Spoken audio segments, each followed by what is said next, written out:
E aí, eu sou o Marx, e como a parte 1 desse mangá teve um feedback bacana no último vídeo e alguns pediram a parte 2, aqui estamos para uma continuação do nosso protagonista esquizofrênico que vive com dupla personalidade e não sabe mais quem é o verdadeiro protagonista na vida dele. Pra quem tá perdido e não viu a parte 1, eu vou deixar o link aqui pra assistir, porque eu recomendo demais, pra não ficar sem entender nada, porque até mesmo o protagonista tá perdido e não entende o que tá acontecendo. Imagina você que vai ler agora. Eu vou dar um breve resumo do que aconteceu até agora no mangá Shinai Naru Boku wo Komete. Acho tão chique falar esse nome de mangá aí. O protagonista Eiji é um jovem de uma universidade que vive uma vida tranquila sem se envolver com muitas coisas, como festas, mulheres, drogas e etc. É uma vida bem tranquila. E uma certa noite, Eiji de alguma forma milagrosa conseguiu participar de uma noite de jogos com garotas e seus amigos. E foi a partir dessa noite que a vida dele virou de cabeça para baixo. Ao acordar depois de toda essa diversão, Eiji teve uma surpresa estranha, porém muito boa. Ele simplesmente percebe que há uma mulher junto com ele, e sem entender nada o Eiji vai descobrindo por seus amigos que diversas coisas estranhas aconteceram nos últimos 3 dias desde a noite dos jogos. E o problema disso tudo é que ele não se recorda de nada desde aquela noite. E agora Eiji fica se questionando se ele teve amnésia ou algo como outra personalidade estaria vivendo no lugar dele e tomando decisões sem ele mesmo saber. E até onde a gente leu, a gente descobriu os segredos de Eiji, de como o fato dele ser o filho de um serial killer, a confirmação que Eiji teria uma personalidade alternativa que estaria vivendo no lugar dele e faz com que ele não lembre de nada. E principalmente um dos maiores problemas para Eiji agora, os casos das pessoas sendo assassinadas do mesmo jeito que o pai de Eiji, um serial killer famoso, utilizava. E o fato dele ser filho do serial killer deixa mais suspeitas para ele como herdeiro do legado. Então a gente pode dizer que o Eiji tá completamente numa enrascada. Vários casos de mortes parecidas com o de LL retornaram, o Eiji com uma personalidade alternativa e duvidosa, e principalmente a polícia tentando buscar o novo culpado. Mas antes da gente ir pra continuação, já deixa aquele like que ajuda demais. E eu agradeço de coração a todos que estão interagindo no vídeo, deixando o like, comentando e se inscrevendo no canal. Muito obrigado mesmo. Depois do Eiji suspeitar da sua outra personalidade e tentar se comunicar com ela, ele acaba achando uma certa quantia de dinheiro no cofre dele, e que com certeza é fruto da outra personalidade. Porque se tem uma coisa que a gente tem certeza é que ele não tem dinheiro e é só um pobre fudido.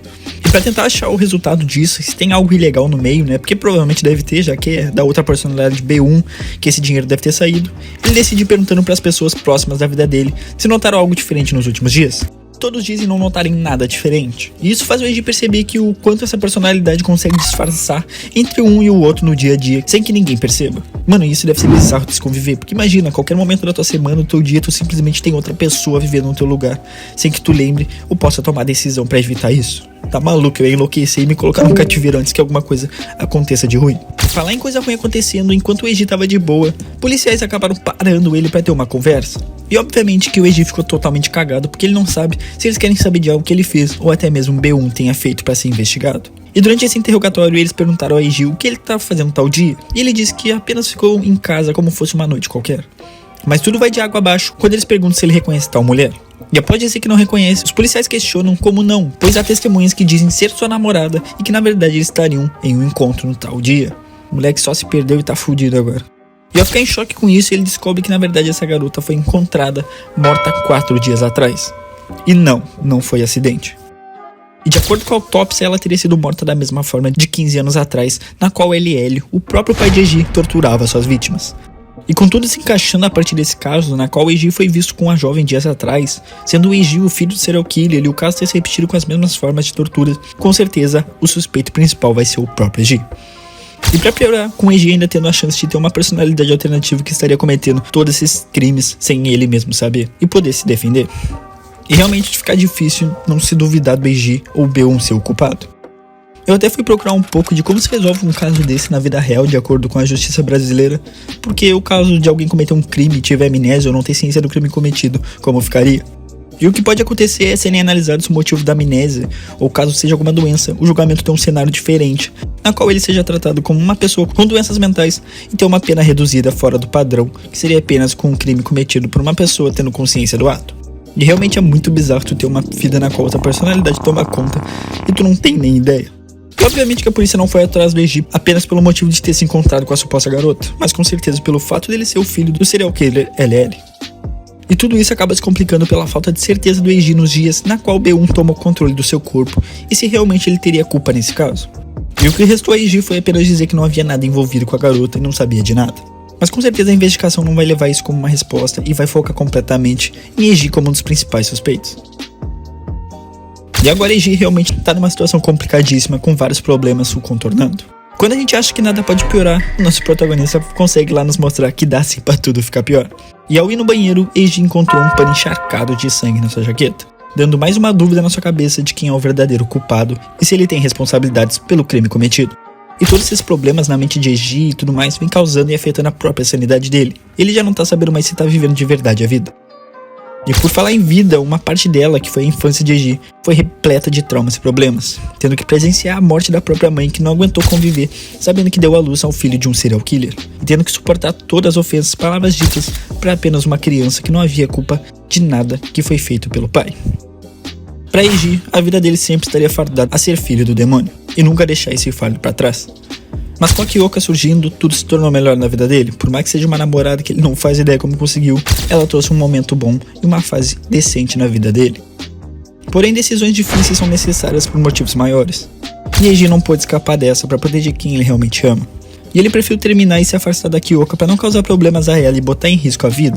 E agora sozinho ele procura uma forma de resolver todos esses problemas. E ao perceber que talvez B1 estivesse se comunicando com ele através de palavras escritas, Eiji descobre talvez um código com um número de telefone feito por B1. Curioso para descobrir o que B1 anda fazendo, Eiji toma coragem e liga para esse tal número.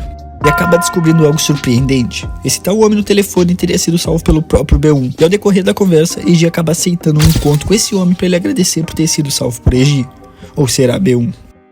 Por mais que seja arriscado se encontrar com alguém que B1 tem envolvimento, Eiji está disposto a passar por esses riscos para entender tudo o que está acontecendo. E focando um pouco no lado da polícia, eles continuaram uma investigação em cima de Eiji, e a coisa tá cada vez mais feia para ele, porque devido a algumas filmagens, ele foi visto com a jovem que foi torturada e morta. Porém, nessas imagens, ele não estava sozinho. Mas sim, havia outro homem com uma tatuagem um tanto exótica e simbólica. A tatuagem na qual simboliza uma organização chamada Skull, famosa por cometerem crimes das piores maneiras, e até mesmo arranjarem brigas com a Yakuza. E acho que agora com essa informação dá pra imaginar com quem B1 anda assim se envolvendo sem Eiji saber.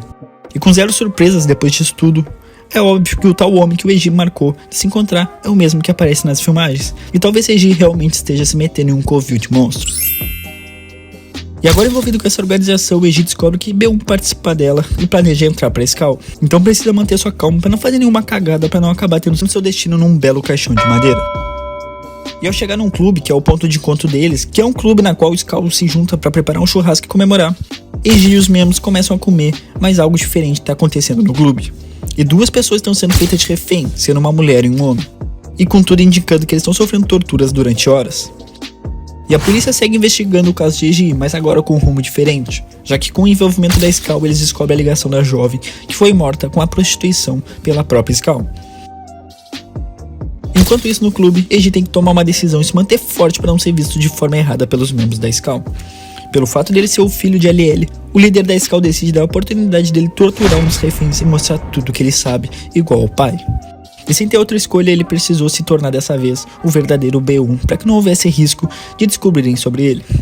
Para isso ele escolheu torturar com maçarico e começou a contar mentiras para causar mais impacto aos membros, por mais que ele estivesse completamente assustado e em choque. E o Eiji conseguiu passar por esse momento obscuro para poder se aproximar ainda mais da Skull. E essa foi a parte 2 desse mangá que cada vez mais tem plot twist doido. Eu tô ficando cada vez mais empolgado lendo esse mangá com vocês e pretendo continuar com vários vídeos. Apesar de eu já ter lido uma parte, eu não cheguei a ver tudo, então eu tô acompanhando e descobrindo junto com vocês cada revelação. Muito obrigado pra quem acompanhou e principalmente todos que interagem com os vídeos. Muito obrigado mesmo de coração. E nem deu tempo de comemorar os 2.000 inscritos que a gente chegou, mas muito obrigado galera por todo esse apoio. Ainda pretendo fazer um especial. Valeu, falou!